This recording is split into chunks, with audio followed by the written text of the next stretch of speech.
Hej och hjärtligt välkomna till Norrlands skuggsida i ett samarbete med ABF Norr i Luleå. Jag hoppas att ni har haft en trevlig helg, för det har jag haft. Eller vi alla i Norrbotten och speciellt i Luleå, för Luleå har tagit SM-guld i hockey. Efter 29 år. Vi är sega, men det kommer någon gång. Det brukar ta lite tid här uppe. Ja, så är det. Ja, jag skulle haft en spännande gäst i helgen, men tyvärr så var personen sjuk, så att jag har jagat och sökt, men tyvärr så de som har velat vara med i podden och sånt där vill ha betalt. Och tyvärr har inte jag den möjligheten att betala, förutom kanske att jag sponsrar med lite bensin, fika, mat och sådär. Eftersom jag finansierar allt från egen plånbok.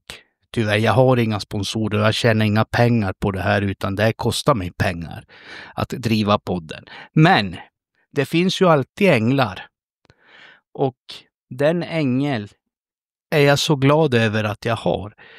Som kom som en räddande ängel och för att hjälpa mig att få ut det här avsnittet. Det här är ju, idag är det måndag. 17:37 är klockan. Och 19:30 ska det här vara ute, så att jag vill börja med att tacka alla lyssnare som supportrar, som lyssnar och allt, för vi har kommit upp i 1200, lite över 1200 nedladdningar, så tack vare er är det här möjligt. Så att jag är super tacksam för det. Och fortsätt att dela, lyssna, likea och allt. Men nog om det. Den här gästen som jag har idag betyder så otroligt mycket. Jag kan säga så här. Min bättre hälft. Och det är ingen mindre än min kära älskling. Och hon ska få berätta om sig själv lite grann. Och vi ska surra. Det kommer inte bli en riktig så här podd som det brukar vara. Men om livshistoria och sånt. Vi får se vart vi hamnar. Men jag vill bara säga så här. Jätte välkommen Malin. Hej! Hej José. Hur är det med dig? Det är bra. Gud vad du lyser och skiner upp. Visst gör jag det? Jo, det är nästan som solen vi saknar här ute. Ja. Jaha, vem är du? Vem jag är? Ja, vem är jag? Jag vet ju vem du är, men inte lyssnarna. Ja, då är det bättre att du säger vem jag är då. Nej, men du ska presentera dig själv. Malin, din fru. Ja. I princip. Ja. Ja, men jag är ju frugan. Och ja, vad ska jag säga? 12 heliga år. Mm. heliga. Ja. Härliga. Både och, ja och nej. Ibland vill man typ mörda varann. Är det inte 13 nästan? Ja, 12 blir det nu. 12. Ja, 12. 12 år. Ja, i juni 20. Ja, 20 juni. Jajamän. Alltså, det är ett under att vi fan inte har slagit ihjäl varann. Ja, men nästan. Ja, nästan nära in på. Ja. Är det inte du så är det jag. Ja, fast det är mest du då. Som vanligt. Mm. Nej, jag skojar. Jaha, vad gör du? Vad jobbar du med? Jag sitter här. Ja, vad jobbar du med? Jag jobbar inom socialpsykiatrin med funktionsnedsatta människor av olika slag. Okay. Och diagnoser. Okej, hur trivs du då med det? Tycker du att det är kul? Ja, jag har ju varit där i 1 år snart. Ja. Så ja, jag trivs. Annars hade jag nog inte varit där. Men jag trivs med det och har fått validering, så ska plugga till undersköterska. Undersköterska? Ja. Ja, vad kul. Och inrikta mig förhoppningsvis efter det. Inom psykiatri. Psykiatri, ja. Okej. Alltså med andra ord, du ska ta hand om mig. Ja, typ. Men jag tänkte att jag förbereder mig lite inför det som komma skall. Ja. Ja, men det är bra. Det är bra. Ja, jag kanske också ska gå en sån där utbildning då.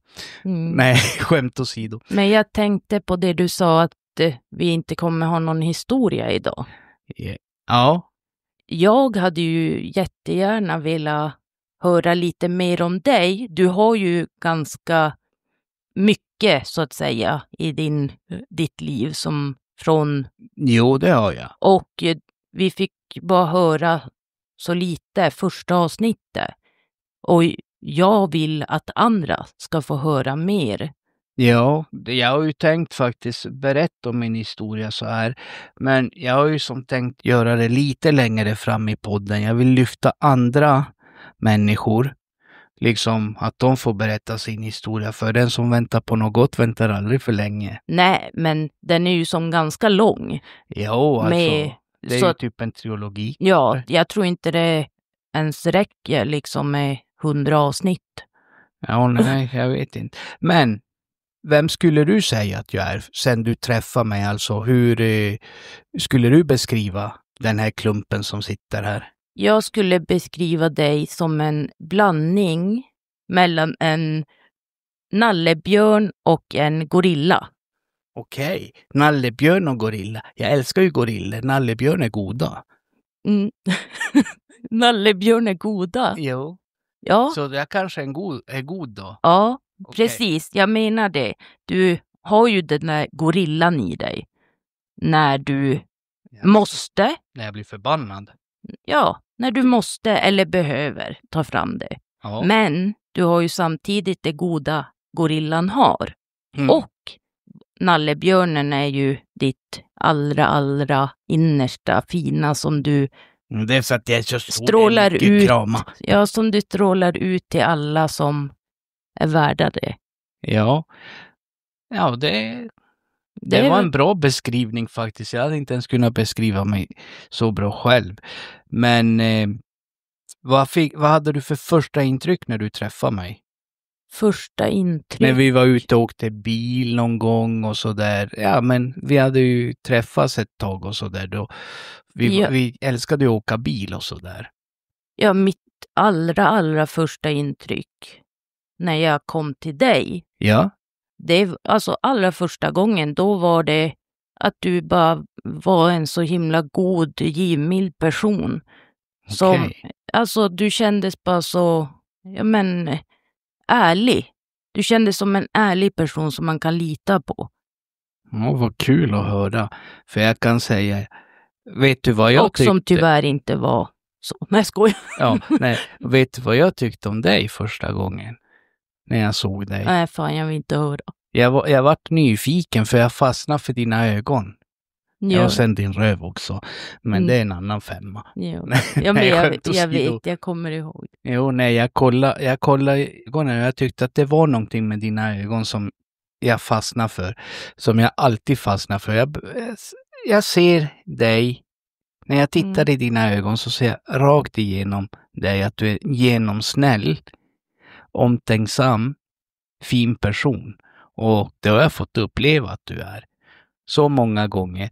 Lika många gånger som jag har fått uppleva att du kan vara en riktig jävel. Det är därför du har en tatuering eller 2 tatueringar på halsen. Du har ju en ängel, en nalleängel och en djävulsängel. Yes. Och det är för att man är ju som 2 sidor alltid av något slag. Ja. Man har ju en god, fin, snäll, givmild sida som jag kan säga så här, jag har aldrig sett någon som har så fin sida som du. Nu är det inte för att fjäska eller någonting, utan det här brukar jag ju säga typ väldigt ofta. Men sen såg jag den andra sidan och den sidan gillade jag också för jag tyckte du visade att dig sätter man sig inte på. Du har skinn på näsan och säger vad du tycker och fast du kan vara lite blyg. Ja. Fast och ändå lite naiv. Ja. Men jag hade ju ändå, jag har alltid varit en sån som man inte sätter sig på. Fast jag ändå har varit lite för snäll. Ja. Men det har jag ju lärt mig av den bästa att det inte alltid är så positivt. Nej, fast du själv inte alltid går efter det. Nej, det finns ju, det är ju så här att tyvärr så är man ju dumsnäll. Man blir nästan, man är för snäll med folk och sånt där och egentligen så är det ju inte, då blir man ju utnyttjad oftast. Tyvärr. På både gott och ont. och så. Men är det något specifikt, någonting du kommer ihåg du har varit med om som du fick höra eller någonting, någon första händelse där du tänkte egentligen, men vem är han, vad är det för person, och vad fick du höra? Det finns en specifik händelse som jag syftar på. Kör nere vid båten. Trafikljusen när det var stock och så stod den som där baconpaket. Ja, det minns jag väldigt väl. Mm. Ja, och det är det man har fått höra också om dig, att ja men du är så kriminell och farlig och ja, allt möjligt skit som är en del, men det är ju inte du ändå som person. Du är ju inte en farlig och dum människa mot dem som inte förtjänar det. Liksom. Nej, men tyvärr så finns det ju de som anser det och som tycker det och man har fått en stämpel. Mm. Och så sen har jag ju varit klassad som farlig. Det kanske du kommer ihåg att du fick höra också. Ja, men blir man orättvist behandlad och blir nedtryckt av missbruk av makt, så kanske man inte är så jäkla god. Nej, jag ska inte nämna någon organisation eller myndighet. Jag brukar bara kalla dem för bacon, fläskpaketet. Ja, då förstår ju folk kom ihåg att inte säga de 4 orden. Jag var tvungen att räkna. Jo, nej, det är ju... så smart är jag. Du menar POLIS? Ja. Ja, det är 5 år. Nej men. Ja, du menar det, ja. Nej, det är inte, vi är inte riktigt där än faktiskt, så man kan säga det. Fram till 1 juni. Jaha. Polis, potatisgris. Ja, men tack. Ja. Då fick jag säga det. Ja. Fast nu sa vi också. Ja, nej. Skämt åsido. De gör ju det de ska göra. Sen finns det, som jag brukar säga, inom allt finns det både bra och dåliga. Tyvärr så finns det mer av de dåliga än av de bra. Men det var just det jag menar med att du kallas farlig. Det är ju, du har ju haft bra kontakt med vissa. Ja, det har jag. Alltså, jag kommer ihåg, jag har haft kontakt med första polisen som kom hem till mina föräldrar när vi bodde på Porsön. När de gjorde en husrannsakan hemma hos oss för att det var någon som hade ringt in till dem och sagt att vi sålde droger hemma. Ja. Då kom de dit, eller att jag sålde droger, inte de, men de blir ju tyvärr inblandade i det. Och då var det så här att de gjorde husrannsakan. De kollade igenom allt i mitt rum och sånt där, och morsan och farsan var inte glada. Sen kan jag ju förstå på ett sätt vad det var, men det var ju inte så att jag höll på med några droger eller någonting så, utan grejen var att jag och mina polare träffade en snubbe som kom från Göteborg, och han hade varit Christiana och typ så här kommit hem med någon jacka med någon majaplanta och grejer, och jag dömer inte någon efter det, utan folk får ju ha på sig vad de vill och se ut mer eller mindre hur de vill. Och då tänkte de, bara för att han höll på så trodde de att alla vi höll på. Och så var ju inte fallet, visst. Jag kan ju inte förneka att jag inte har dragit någon jolle någon gång då och då och så där. Vem har inte gjort det liksom? Ja. Alla testar av nyfikenhet, men det var då, och jag var ganska stökig till och från förr, men det bottnar nog i ganska mycket i att jag var, vad ska man säga, jag har ju varit med om en hel del.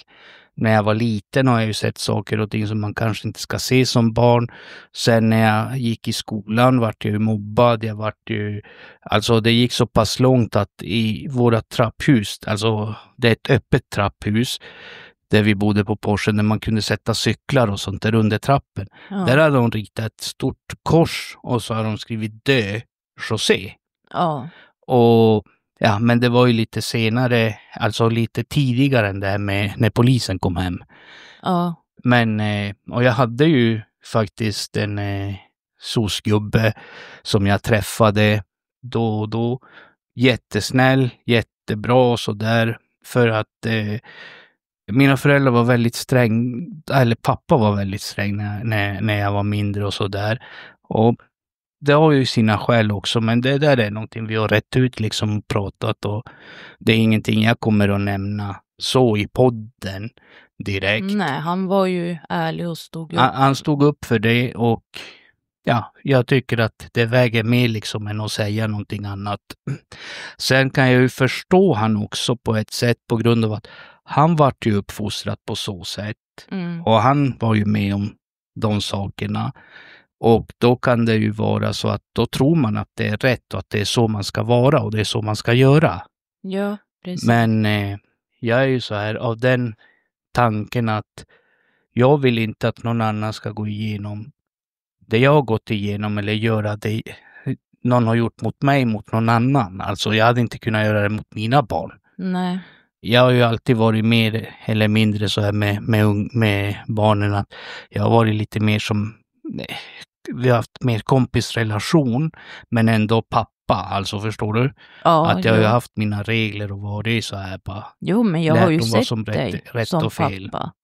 Och för mig funkar det och jag tycker att man kommer längre för man får ett annat förtroende mellan sina barn. Att, för är du för sträng och är du för, alltså vad ska man säga, bestämmande och sådär, då blir det tvärtom tror jag. Ja, för då blir man lite rebellisk. Ja, ingenting utav det är ju bra. Och det är ju det som har varit bra, att du ändå har haft den där blandningen. Och det är ju det jag har tyckt. Alltså att jag sa det själv till mig. Jag bara, får jag barn då ska jag vara på det här sättet. Jag ska inte vara på det sättet. För jag tror att det hjälper mer än vad det. För andra kan nog hjälpa mer tror jag. Ja. Fast man lär sig också. Och jag tycker så som det är i samhället idag. Så behövs det hårdare tag från föräldrarna. Jo, men det är ju det som är skillnaden. De är ju för snälla. Ja. Alltså snäll ska man ju vara. Men jag menar, man måste ju ändå vara en förälder och vara bestämd inom vissa saker. Och inte curla. Nej, Okay. Utan det ett barn mår bättre av att ha rutiner och att den vet liksom sin plats med, alltså regler och rutiner. Ja, det är inte så jävla, det är ganska logiskt. Ja. Det är inte så svårt att liksom förstå, men jag vet inte vad som har hänt med den här världen, men allting är så farligt. Du kan inte göra någonting. Men alla blir så jävla kränkta också så fort man säger någonting till någon. Jag kommer ihåg på min tid, alltså när jag var mindre på 80-talet snackar vi nu typ stenåldern. Men inte så att vi hade bil med tramp. 1800-talet menar du? Ja, som familjen Flinta typ.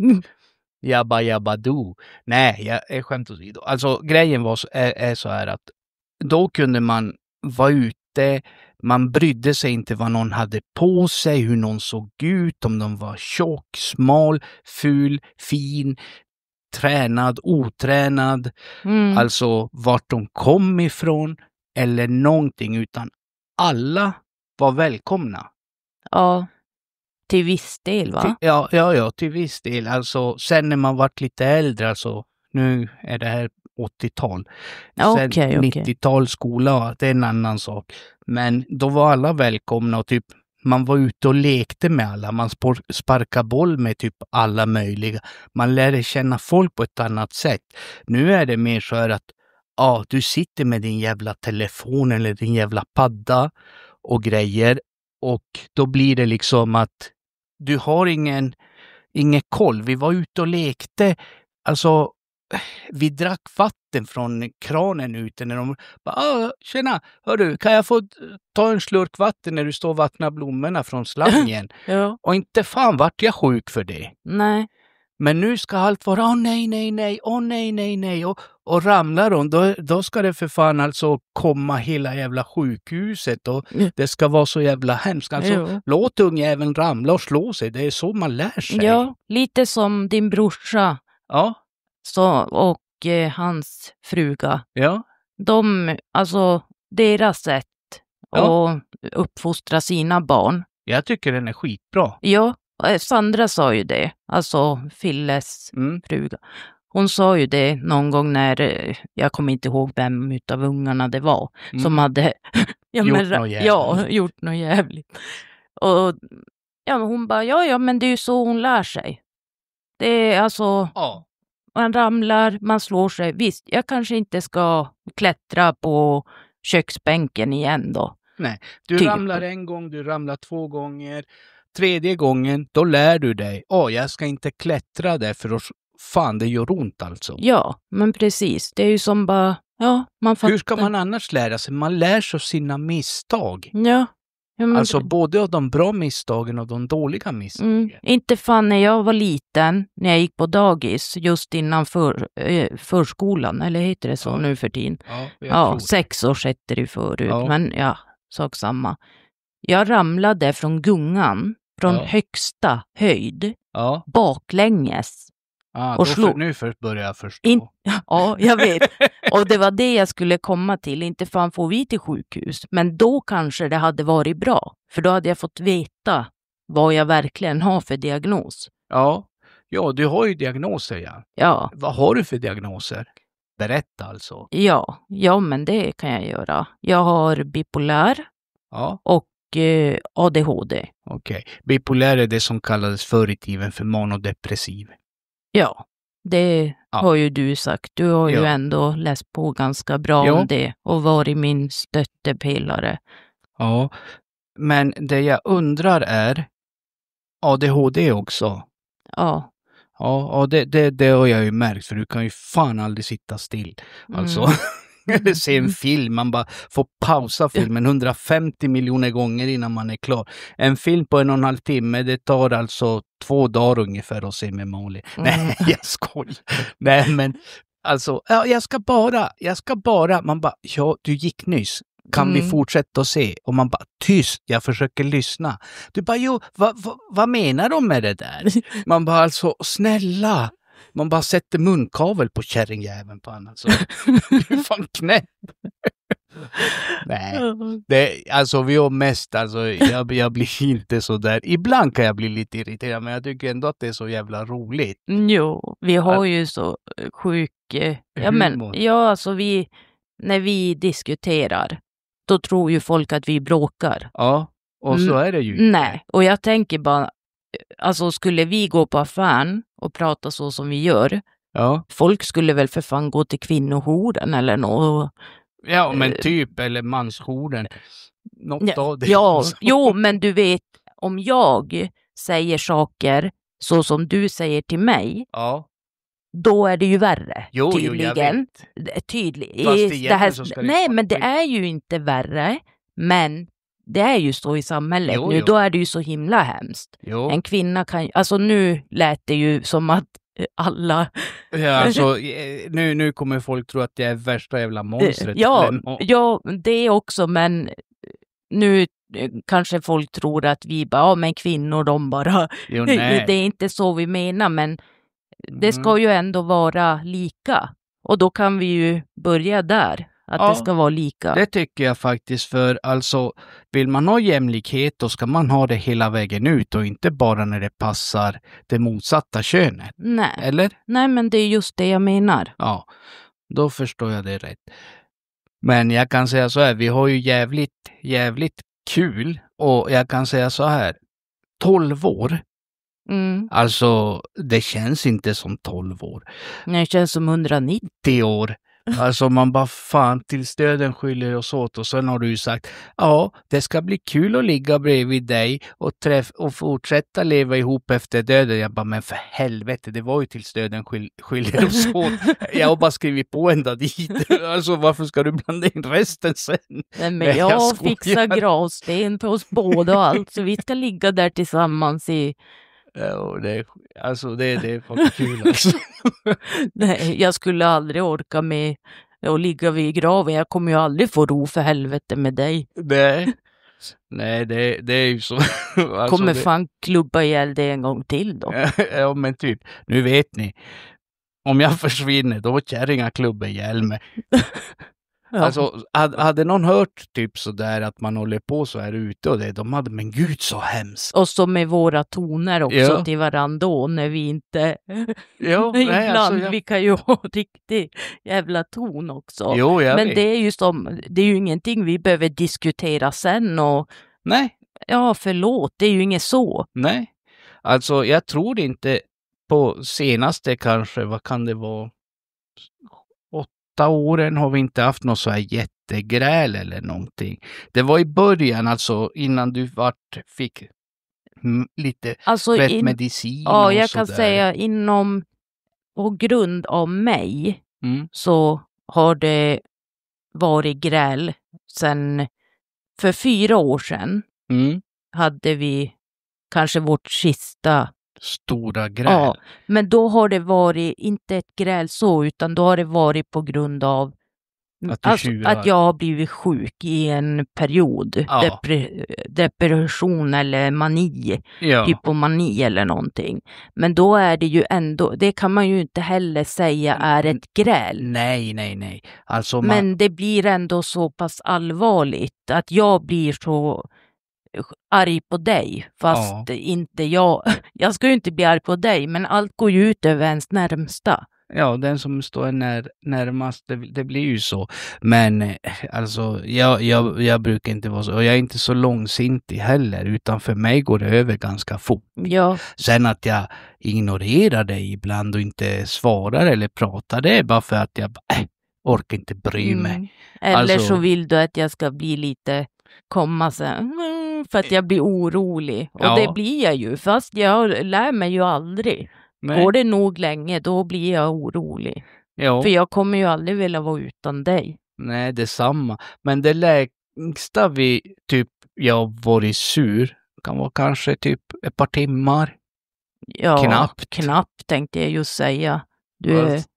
Och sen är det så här, ni ska lära er fan, stå för när ni gör fel, stå när ni säger någonting, och det viktigaste av allt, det är att be om ursäkt. För ber man om ursäkt och sånt, då har man insett sitt eget fel också. Jag är ju en sån här, jag gör ju aldrig fel eller någonting. Jag har ju aldrig fel. Och det är ju, tyvärr, alla kan ju inte vara som jag, alltså. Det är ju bara så. Nej, José är ju den där som kan allt och aldrig gör fel. Nej, men det är ju faktiskt sant. Jag kan ju mycket av allt. Ja, du är ju allmänbildad. Du kan lite och mycket. Nej, jag kan mycket och mycket. Nej, lite och mycket. Fast i slutändan så blir det en... Mitt, ja, okej, om jag säger så här då. Nej, men du kan lite och mycket, men du vill själv tro att du kan mycket och mycket. För du kan få andra att tro att det du säger är sanningen. Ja, men jag säger ju sanningen. Och om man diskuterar politik till exempel. Nej, inte politik. Det var lite fel. För där kan du ju det mesta. Vad fan ska vi välja då? Ja, men vi håller på att tjafsa om någonting, vad som är rätt inom någonting, sak samma. Ja, och men du vet, du kan liksom mycket och du säger, och så jag bara, nej men jag har faktiskt hört att det är så här, eller jag har läst det. Då kan du ändå få mig sen till att tro att det inte är så.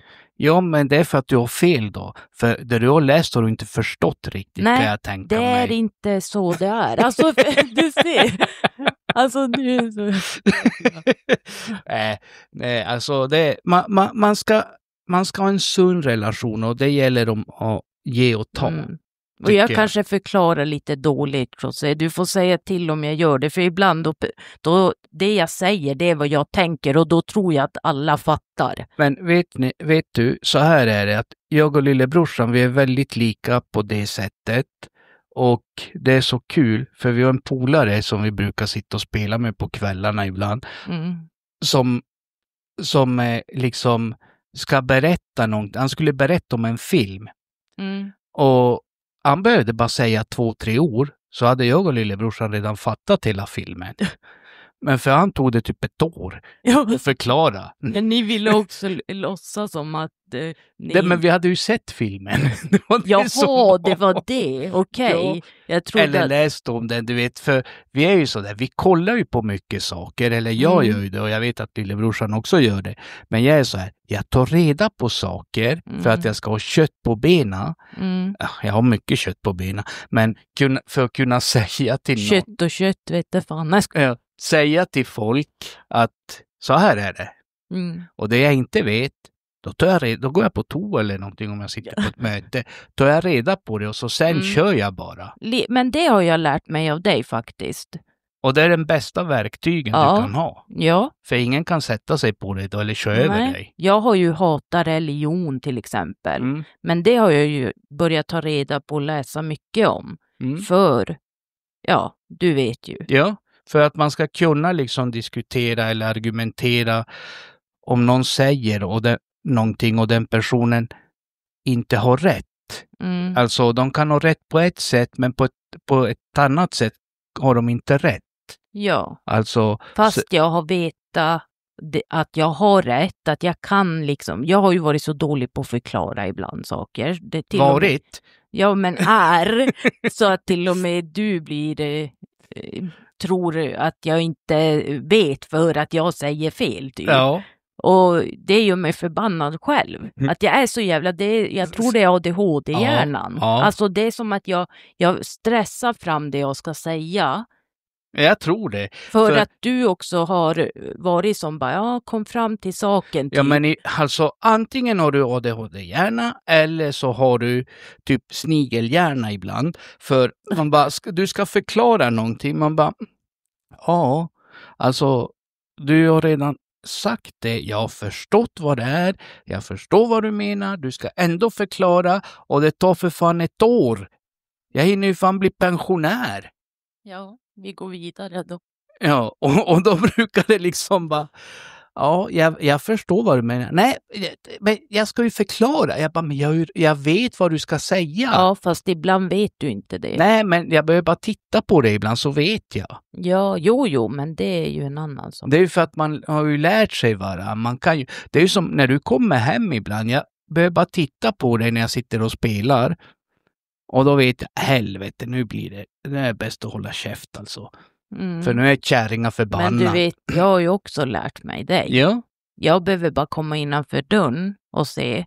Ja. Så vet jag om du låtsas inte se mig. För att då vet jag, du vill ha space. Ja. Eller vad det än är. Men sen har jag lite svårt att ändå låta bli. Att kanske... Jo, jag vet. Och det vet jag. Då kan du komma för att du är så exalterad över någonting som du vill berätta och jag sitter med hörlurar och pratar med någon och så ställer du dig framför mig och så bara, jo jag tänkte bara och så bara, jo jag såg en katt gå över vägen. Man bara, alltså vad fan skiter väl jag i liksom om du har sett en jävla katt? Nej men typ alltså. Eller så ställer du dig framför mig så att jag inte se tvn, alltså spelet, och då blir jag skjuten, då blir jag bara ännu mer fan sur. Eller irriterad. Jo, men då kör ju du den att du låtsas som att det är jag som har tagit död på dig ibland. Ja. Du ställer dig framför så jag ser ju inte. Jag har nog dålig syn, fan. Ja, men det vet jag. Hörsel också. Ja. Så är det faktiskt. Alltså, ibland så låtsas man höra och ibland låtsas man inte höra. Man hör det man vill höra. I know. Och det har jag lärt mig av min morfar och min mormor. Mormor, hon kan fan alltså, om man säger någonting, hon bara ingenting. Men säger, det ligger en 500 där. Hon bara, va? Men det är som din mormor också. Typ. Jo, men det är som mormor. Hon kan ju slå av och på hörapparaten. Det kan väl alla med sin hörapparat i och för sig. Typ. Ja, och hon kör ju den. Ja. När man pratar med henne, men då har hon dragit av den så hon bara hör tvn. Ja. Men sen, då kan hon helt plötsligt höra en, eller när hon ska säga något, då är det så viktigt. Då är det liksom, då pratar hon i 190. Ja, så att man bara, man till slut inte säga något, tänker jag. Att jag ska bara, nu ska jag fan inte hålla på och försöka prata utan jag väntar tills hon vill prata med mig typ eller säger något. Men ändå blir det samma jäkla sak att man börjar skrika eller prata högt då, kanske man säger. Och förr i tiden var du ju irriterad. Då var du typ så här, du vart arg, frustrerad, fast det var ju din diagnos som gjorde ju det, för du var ju så här, du tjafsar ju alltid med mormor. Ja, fy fan. Din mormor och det, men senaste alltså, vad kan det vara, 6, 7? Det är inte ens så, 4 år. 4 år sedan? 4 år sedan, alltså jag tror det är 4 år max som det ändå har varit så pass bra, för det är 4 år sedan jag började liksom må bra. Alltså må bra, vara stabil i mina sjukdomar och det. Ja, det var ju lite där ett tag, för det var ju som att du var någon försökskanin för läkarna. De skrev ju ut allt möjligt, medicin och allt. Jag kommer ihåg, det var ju typ en gång som att din hjärna började koka. Ja. Alltså kan man typ säga, för att du var så... Jo, men det var så läkaren förklarade. Ja. Att min hjärna skulle börja brinna, att den typ kokade för att den var så av medicinen. Att den... Ja, och det var ju för att någon hade skrivit ut och blandat ihop 2 med som man inte ska blanda ihop typ. Nej, eller något sånt där. Grejen är när man har bipolär, då har man ju stämningsstabiliserande medicin. Ja. Och antidepp av något slag med någon ångest. Och det är väl för att försöka skjuta upp de här maniska perioderna och deppperioderna. Det är eller? För att du inte ska bli deprimerad och inte heller hypomanisk. För blir du det, då blir du ju deppig sen. Och är du deprimerad, då vet du ju. Ja. Och det ska man ju absolut inte blanda med ADHD-medicin. Om det inte är så att du har en stabil medicin för din bipolära sjukdom. Har du till exempel inte en viss medicin, alltså jag säger inte alla namn nej, utan inte. Då kan det bli riktigt farligt när du tar ADHD-medicin. Ja, för vissa mediciner, alltså viss kombination kan till och med göra, har jag läst, folk självmordsbenägna, eller att de tror att de börjar inbilda sig saker och grejer och sådär. Och det är ju jättefarligt. Jag tycker att det där borde de ha bättre koll på faktiskt, för alltså det är ju att leka med människas liv. Ja, men det är lite så det kändes förut. För att man aldrig blev stabil. Då var det att de bara bytte mediciner eller satte in en ny medicin. Och det hjälper ju inte att sätta in en medicin till när du redan har börjat med en. Du vet ju inte vilken som funkar eller om det är båda som funkar tillsammans. Och sen måste man väl trappa ur vissa mediciner också för att man ska se effekt på den andra medicinen eller vice versa sådär. Nej, jag tycker att de borde ha bättre, alltså det borde vara bättre koll och bättre uppföljningar och sånt. Ja, det var det också jag skulle säga. Sen har de ju inte så bra koll och uppföljning på grund av jag till exempel och många andra, vad jag vet, när man har bipolär. Du tar inte alltid dina mediciner. Det är någonting som gör att du bara antingen glömmer du bort dem eller så bara alltså för att du känner dig inte som dig själv. Ja.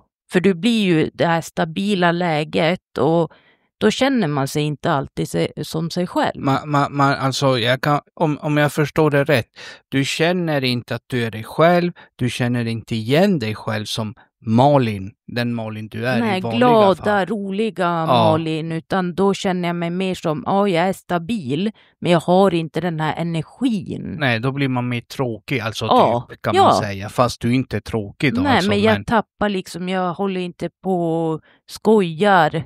Nej. Eller vill göra mina, du vet. Måla, hålla på med blommorna och typ sånt där. Ja, min kreativa sida. Ja, sen kan du ju vara åt andra hållet också, att du jävla tänder på alla cylindrar. Man kan ju tro fan att det är någon alltså riktig explosion, alltså världskrig på gång. Och det är satan alltså. Jag säger det. Det är ju inte personens, alltså det är ju inte ditt fel eller den personens fel, utan det är ju sjukdomen, alltså det är ju... Ja, det var det jag skulle komma till då, när man inte kanske tar sin medicin som man ska, och allt det här med att de byter medicin, man är som en försökskanin. Sen att de inte liksom har uppföljning och koll på hur en människa... Man går ju dit för att man mår inte bra. Ja, det är ju klart. Ja, och de har liksom ingen koll på om man tar sina mediciner som man ska, om det är bra att sätta in en ny till det och bla bla bla. Så då får man ju absolut, för du kan ju inte lita kanske alltid på en person som är sjuk. Nej. Du måste ju ha lite så här känsla. Fingertoppkänsla alltså. Ja. Och de är ju ändå läkare, de är utbildade för sånt där. Det är ju också. därför jag vill jobba mer inom det här. För jag vill ju hjälpa människor på ett sätt som, för jag vet. Ja. Men inte inom medicin eller så, men så som jag gör nu. Hur man kan må alltså. Ja, jag vill hjälpa människor, och så som det ser ut nu till exempel, det är så dålig hjälp, utan som huset som är här vid K. Ja. Det är ju för folk som har psykisk ohälsa. Okej. Men de sätter ju in missbrukare. Ja, det är ju inte bra, för man ska ju inte blanda. Jag säger inte att båda ska ju finnas. Båda ska få hjälp. Absolut. Men då tar de bort platser som... Någon som verkligen behöver. Som har psykiska... För det här med missbruk, jag tycker att det är så, alltså visst, alla människor ska ha rätt att få hjälp. Alla människor ska ha rätt att må bra. Och alla människor ska få en chans att bli drogfria. Men sen finns det tyvärr såna här som får chans på chans på chans på chans på chans som man ser och man vet, som tyvärr inte blir det. Och för att bli drogfri tror jag det är väldigt viktigt umgänge, att du själv vill verkligen det, för att har man inte viljan, då spelar det ingen roll vad du gör. Nej. Eller vart du är eller vilka insatser man lägger in, tror jag. De två viktigaste sakerna, det är att du har en nära person som finns där. Ja. Som vill hjälpa dig. Ja. Men, alltså som bara finns där. Det är som att du skulle hjälpa mig. Ja. Och det allra viktigaste, det är viljan att du bara jag vill sluta. För jag vet ju av sådana här, man har ju sett i tidningen att de har varit på behandlingshem och sen kommer de hem typ. Och sen står de och grinar i tidningen för att de bara, jag får ingen hjälp, och det är så synd om mig. Och så vet vi, för att man både känner eller bekantskap. Ja. Och så bara, jag får ingen hjälp, jag får ingen lägenhet, jag får inte dittan och dattan och sånt. Där man bara, nej men du har varit för fan 150 miljoner gånger på behandling nu. Du har fått 150 miljoner gånger lägenhet. Alltså någon gång måste man ju sätta ner foten och säga, nu är det bra. Antingen gör du det här eller så får du klara dig själv. Ja, men alltså, det är ju faktiskt så, för det låter kallt och det låter så här, inte empati, att man har empati. Jag har empati, jag har jättemycket empati. Hade jag kunnat och vilja hjälpa alla. Men det finns de som faktiskt missbrukar det också. Men det är ju bara att tänka själv. Vi som står nära ska inte hjälpa. Nej. Vi ska inte hjälpa den som står oss nära som har ett missbruksproblem. Nej. Om den inte, vi kan ju inte ge den pengar hela tiden och hålla på. Nej. Men då ska samhället hjälpa någon som inte vill. Ja. Det blir ju samma sak. Då är det ju, du blir ju bara medberoende och ska hjälpa någon som ändå bara hamnar. Och det är ju samma sak där. De får sin medicin, men många iväg det, många använder andra grejer ändå, men de får ändå chans på chans på chans. Och det är det jag liksom tycker det är fel, för att de här tar ju plats och förstör för de andra som verkligen vill ha hjälp, och som det blir att de inte får den hjälpen för att resurserna inte räcker till, för vi har ju slösat alla resurser redan på de här 2 idioterna typ. Och det här är ju ingenting vi bara tror. Nej, det här vet man. Vi vet det. Så att det är ju det jag tycker det är märkligt faktiskt. Och så säger de, men vi måste hjälpa. Jo, vi måste hjälpa alla, men till en viss gräns. För alla ska kunna få hjälp. Och speciellt, hellre satsar jag på de som verkligen vill. Till slut så utnyttjar man ju bara det där. Ja. Och det kostar ju samhället massa pengar som vi hade kunnat lägga på någonting vettigare. Alltså det är ju, nu menar jag inte, alltså missförstå mig inte, att de inte ska ha hjälp och sånt där, men det finns ju gränser. Men det fattar man om man... Ja, om man når innanför pannbenet så förstår man. Då förstår man vad du menar. Ja. Alltså... Nej, för det är väldigt, alltså... Nej. Sånt där kan göra mig irriterad, att man utnyttjar och håller på för att... Och de som verkligen vill får inte, alltså. Det är ju som nu, man ser ju... Alltså matpriser går upp, allt blir dyrare, men lönerna går inte upp speciellt mycket. De tar bort alla bidrag, all hjälp för folk. Det finns hur många barn som helst som går och lägger sig hungriga för att de inte kan äta sig mätta. Vad var det vi inte hörde på debatten här? Ja. Vad han sa, SD. Ja.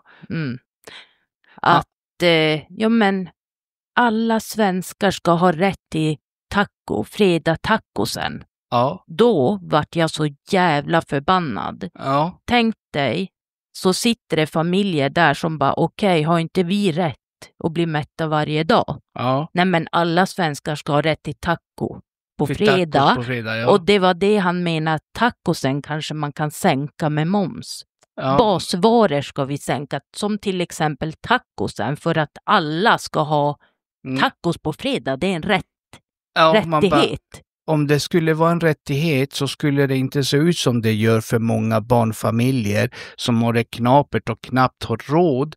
Alltså vi har lägsta barnbidraget på 50 år. Alltså det har ju inte hänt något på grund av att priserna har gått upp. Man försöker höja det. Vissa försöker få det att det ska höjas, men då blir det nedslag för att nej, vi sänker hellre skatterna för höginkomsttagare.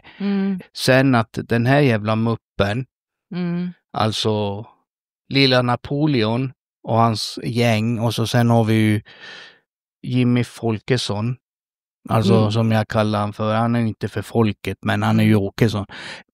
Att alla, de vill inte sänka, de vill inte höja barnbidraget för att då är det invandrare, alltså familjer med utländsk bakgrund som kommer att nytta av det. Man bara, men herregud, alltså snälla. Största delen av dem jobbar arslet av sig oftast, har egna företag, tar de jobben som ingen annan vill ha typ. Och jag tycker liksom, är man i ett land som vi är i Sverige, alla drar sitt till stacket för att göra någonting. Men blir man hela tiden det här att det är vi och de och vi, så kommer man aldrig lösa någonting. Varför inte istället säga och sluta med det vi och dem och säga vi, alla, vi. Jag tror att det är den första grejen man ska göra för att komma någon vart i det här samhället. Ja, det första man hörde när lilla Napoleon började prata, under inte ens en minut så nämnde han 2 gånger invandrarna. Alltså det är det enda som är fel hela jävla tiden. Alltså de tänker att vi höjer återvandringsbidraget, för att då åker de med, vi skickar bort dem från Sverige för de minskar arbetslösheten. Man bara, nej, jag tror inte det. Vem ska ta jobben som inte vanliga jävla Svenssons vill ha då? Ja. Svenskar. Ja. Vanliga svenskar. Ingen. Nej. alltså vet du, jag har haft en tanke och gå ut och starta och göra en manifestation som gäller hela Sverige. Att alla med utländsk bakgrund av något slag inom alla yrken stannar hemma 3 dagar. Så får vi se hur de klarar det. Det hade varit kul. Alltså jag tror att det hade gått åt fanders. Ja, men det är kul, för då får man se det. Ja. För jag tror att många måste se alltså hur illa det kan gå innan de förstår. För som det här med skatterna, men vad då? De jobbar ju och tjänar mer, så då ska de ju ha mindre skatt. Ja, jag tycker visst. Alltså jobbar man mycket, man sliter för sin lön och allt sånt där. Visst, du ska ha rätt att ha kvar. Men det gör jag också. Av dina pengar. Jo, jag vet att du gör det. Jo, men jag bara nämnde. Vänta. Så här är det. De som har hög inkomst, alltså man ska sätta ett tag. Tjänar du över 70 000 säger vi i månaden. Då är det ju, tycker jag, ganska självfallet att du ska betala mer i skatt. För du tjänar ju mer. Men sen ska det finnas gränser. Sen tycker jag... Och den där diskussionen kan man ha hur mycket som helst. Men det jag tycker är fel, det är att det de har gjort nu, att de sänker skatten för sig själva med 3 000 spänn i månaden. Plus alla avdrag för RUT och ROT och Bo och Göran och Hedvig och alla jävla namn de har på sina avdrag. Det gynnar inte arbetarklassen, vanliga svenska familjer. Det hade varit helt okej, så som du säger, jag förstår precis vad du menar. Men då måste de kanske börja med att höja lönerna för de som jobbar och sliter till exempel inom vården. Ja, men det är ju självklart. Jag tycker lönerna ska höjas för dem inom vården, inom barnomsorgen, inom sjukvården, alltså lärare, alla de här industrierna och sånt där. För alla som gör att det här landet står på fötter, som sliter för sitt jobb. Nej, men de sänker vi skatten med 270 spänn i månaden eller något sånt där. Det är att skratta undersköterskorna, sjuksköterskorna och de som jobbar inom rakt i ansiktet. Nej, och då sänker vi vårat skatt med 3 000 spänn. Ja, jag vet, men det är just det jag... Men jag säger så här, Sverige, alltså de senaste åren med allt, börjar likna mer och mer en diktatur. Ja. Och det kan jag säga av egen erfarenhet, för jag har växt upp i en diktatur. Och jag ser likheter. Det här med privatisering, med att sälja ut svenska välfärden, som de vinsterna stannar inte i Sverige. Det tyckte jag är fucked up. Jag skiter i liksom om grannen tjänar hur mycket som helst för att han har ett företag som man sliter och försöker driva, till exempel. Men han är inte en sån här som har miljoner. Som de här som har Ica, Coop, Willys och alla de här storhandlarna. För de hade kunnat sänka matpriserna. För deras priser har inte höjt speciellt mycket, fast det har varit inflation och allt det här. Utan de betalar bara lite mer. Och sen är det ju grossisterna och återförsäljarna och de här. Men när det kommer till, och det läste jag om, när det kommer till deras centrallager, för Ica till exempel, då lägger de på alltså typ hur många procent som helst. Och det är ju det som är fel. Varför ska de göra? Visst, de ska tjäna pengar. De driver ju ett företag. Det är ju därför man driver företag, för man vill ju tjäna pengar. Men räcker det inte med att istället för att tjäna bara 100 miljoner istället för att tjäna 175 miljoner? Ja. Nej, men alltså, mycket vill ha mer. Jo, men det är girighet hela tiden. Och det är det jag tycker som självklart. Är du egenföretagare och sliter arslet av dig, så förstår jag att du inte vill skatta bort hälften. Självklart. Nej, för du skapar ju jobb och möjlighet för folk. Ja, det förstår ju jag också. Det hade inte jag heller velat göra. Nej. Men jag hade inte heller velat ha det så som det är nu. Att jag ska slita arslet av mig, betala mycket skatt och ändå inte ha några pengar. Nej. För att inte lönen är nog hög. Nej. Det är det jag menar, det måste finnas någon rättvisa. Absolut. Alltså jag tycker så här, det ska ju vara jämlikt visst, sen beroende på vad du har för utbildning för jo, de kommer ju ha högre löner, det är ju inte det. Alltså, absolut, men du behöver inte ha 180, 190, 200 000 i månaden i lön. Nej. Du klarar dig, fan, har du 60 000 säger vi, om det är 2 stycken som jobbar, eller 50 000.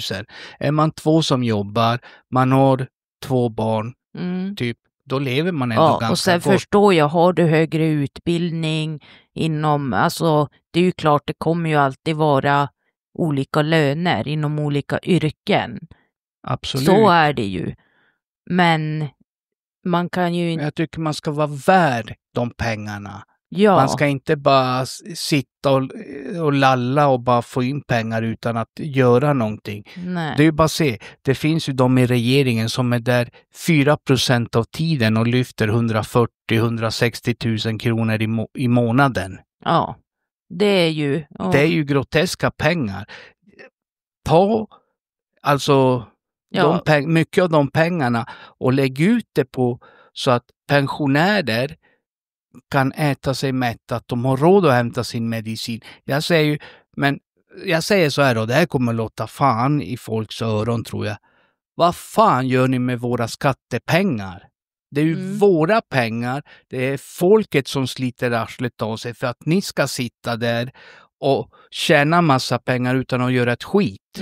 Alltså, bara dra ner Sverige i ett jävla hål. Ja, ni pissar på dem som har gjort att det här landet har kommit så långt. Satsa på saker som är värda. Sluta dra ner pengar för skolor, för kommuner, för sjukvården, för pensionärer, för barnfamiljer. Alltså, det räcker nu. Och med det vill jag tacka dig Malin och säga tusen tack för att du kom och poddade med mig. Eller kom, du var ju här för att podda med mig.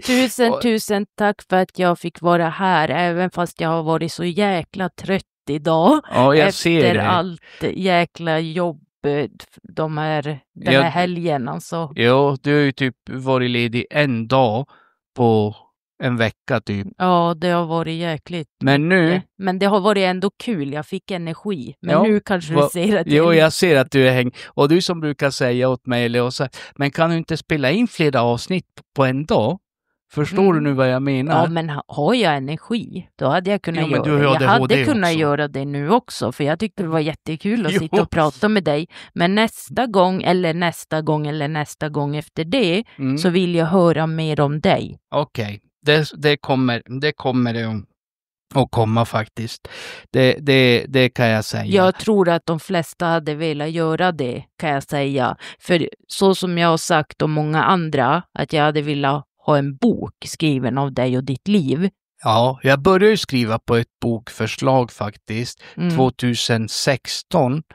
Det vet du, 2017 där. Skrev typ lite kladd på. Men grejen är så här, jag vet fan inte hur man skriver en bok. Alltså, är det någon där ute som vet hur man gör en självbiografi, så mejla mig på norrlandskuggsida@gmail.com eller skicka ett meddelande eller vad som helst i någon.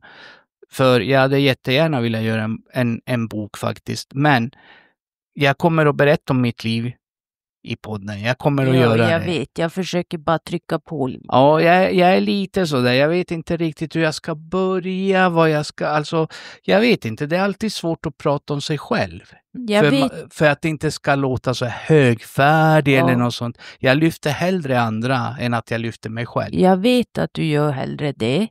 Men det här är... Nej men alltså, det finns inga ord. Det är bara så jävla viktigt. Det är...